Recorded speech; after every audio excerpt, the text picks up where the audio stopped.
এবার এতে দিয়ে দিচ্ছি লেবুর রস। লেবুর রসটা ছেঁকে দিচ্ছি আর কি, বীজ যাতে না পড়ে তার জন্য অনেকটা পরিমাণ লেবুর রসে ঢেলে নিচ্ছি। বিট নুন দিয়ে দিলাম। এখন আমি শাক আলুর চাট করব বা শাক আলু মাখা। এটা না আমরা যখন ইয়েতে গেছিলাম, হাজারদুয়ারি মুর্শিদাবাদ দেখতে গেছিলাম, ঘুরতে গেছিলাম, সেই সময় ওখানে খেয়েছিলাম, এত ভালো লেগেছিল।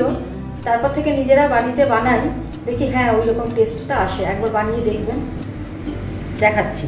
আমি এখানে 3টে শাক আলু খোসা ছাড়িয়ে নিয়েছি, ধোয়া রয়েছে আগে থেকে, আর খোসাও ছাড়িয়ে নিয়েছি। এবার কেটে আমি দেখাচ্ছি।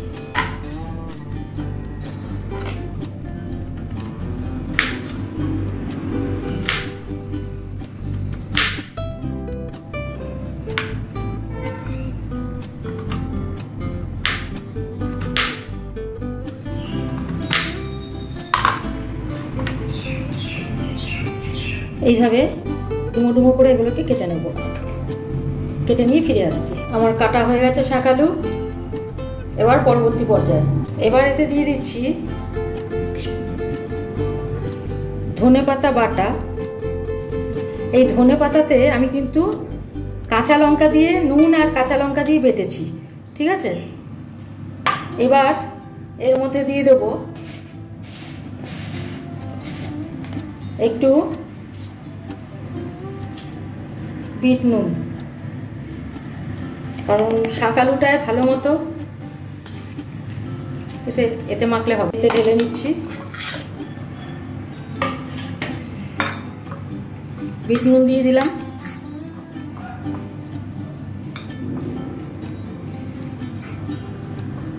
ধনেপাতা বাটার জলটা একটু দেব, হ্যাঁ, নয়তো খুব শুকনো হয়ে যাচ্ছে। তো অতটা শুকনো ছিল না, মাখো মাখো মতো ছিল।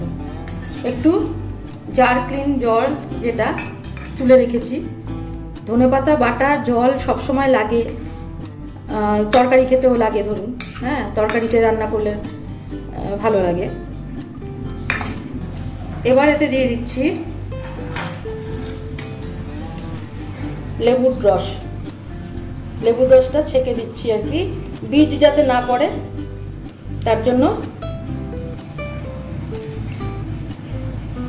অনেকটা পরিমাণ লেবুর রস দেব।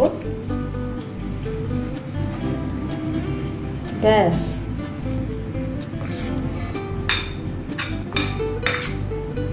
হয়ে গেল।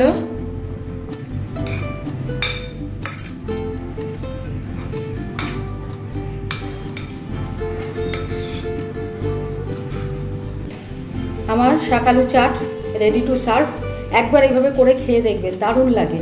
কোনো মিষ্টি দিলাম না, মিষ্টি দেওয়ার দরকার নেই, কারণ এটা শাক আলুটা নিজস্বই মিষ্টত্ব ভালো আছে।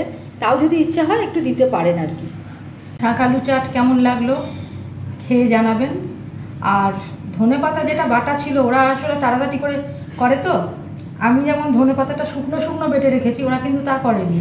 ওদের একটা বেশ বড় বাটি ছিল, বাটিতে ধনেপাতা পেস্ট মানে গোলা মতো, ওই তাড়াতাড়ি করে কাটছে। অনেকগুলো শাক আলু ধরুন খোসা ছাড়িয়ে রেখে দিয়েছে, তাড়াতাড়ি করে কাটছে, ওটা দিচ্ছে, মাখাচ্ছে, ব্যাস সার্ভ করে দিচ্ছে। তো সেই জন্য আমার ধনেপাতাটা যেহেতু শুকনো, মানে জল কমিয়ে দিয়ে আর কি করেছি, কারণ শিলে বাটা নয় আর কি, তো যতটা পেরেছি। যাই হোক, এখনকার মতো এখানে রাখছি। ভালো থাকবেন, ধন্যবাদ।